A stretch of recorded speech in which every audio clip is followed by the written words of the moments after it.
What's up, YouTube? Combat here, and today I want to put on my nostalgia glasses and really take a look at Call of Duty 4 and really talk about how great it was, but maybe not just talk about how good Call of Duty 4 was, but also talk about the era of gaming that was 2007. Talk about that landscape, because it's much different then than it is today.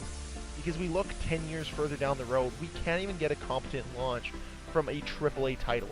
We can't get a launch that goes well for any game, it seems. It seems that everything's a debacle now. We have to talk about all these controversies instead of talking about what makes games great. I remember when Call of Duty 4 came on the scene. I didn't have an Xbox 360 at the time, or a PS3, but I knew about Call of Duty 4. I knew about its greatness. I wanted to go to my friends' houses on weekends and go play it with them and just absolutely tank their KDs. This game introduced me into first-person online shooters. It was the first time I had really experienced it. Sure, I played my fair share of Perfect Dark and GoldenEye back in the days on the N64, or played a little bit of Agent Under Fire back with the Nintendo GameCube, but nothing to the level and scale that Call of Duty 4 was. And because of that, I have a special place for this game in my heart. But not only do I look at this game with a bunch of nostalgia and a bunch of happiness, I look at this era of gaming with hope. Hope that we can hopefully return back to what this was. Because you look at the gaming landscape in 2007, it was filled with pro-consumer titles, pro-consumer practices by companies. And the gaming landscape was positive. Yet Call of Duty 4 followed up with World at War, followed up with the same year with Halo 3, with some of the biggest and most remembered titles. I believe Assassin's Creed came out around the same time as well. You have these massive titles that launched billion-dollar franchises into the stratosphere, and we remember it so fondly because it was so great, because it was simple.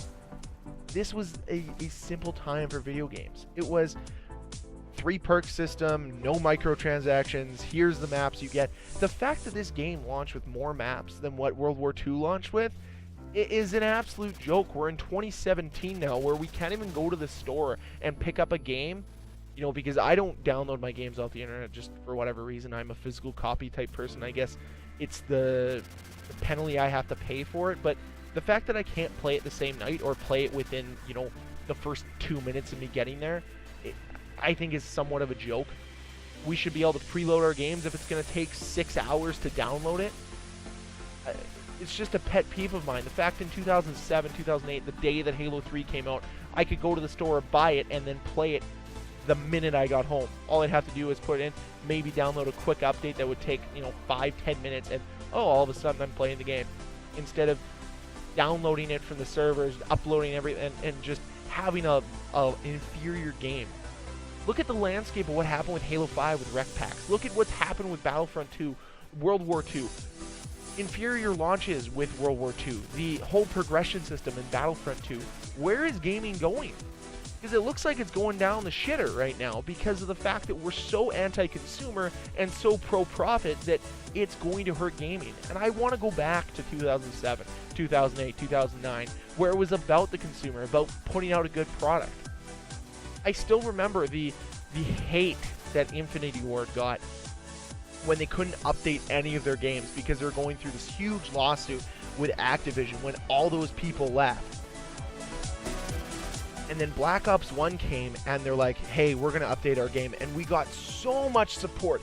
They were so open with the community, and the community loved it. And I think that was one of the biggest reasons why Black Ops 1 was so successful, was because of the community feedback and the way the developers implemented that feedback into the game. They fixed so many of the problems that were in that game, and they acknowledged them.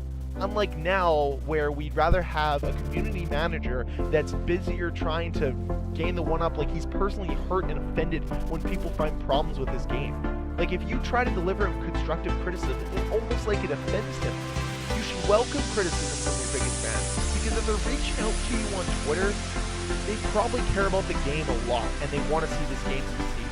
Nobody's sitting here wanting to see Call of Duty fail, especially in 2017. We want a good game for the people, by the people that play it, and it should be about the consumer at the end of the day. And at some point, the gaming has lost its way and it's moved its way into being anti-consumer and pro-company. we're heading to the era of mobile games where it's all about how big your wallet is and not about how good the game is. And I'm disappointed to say that.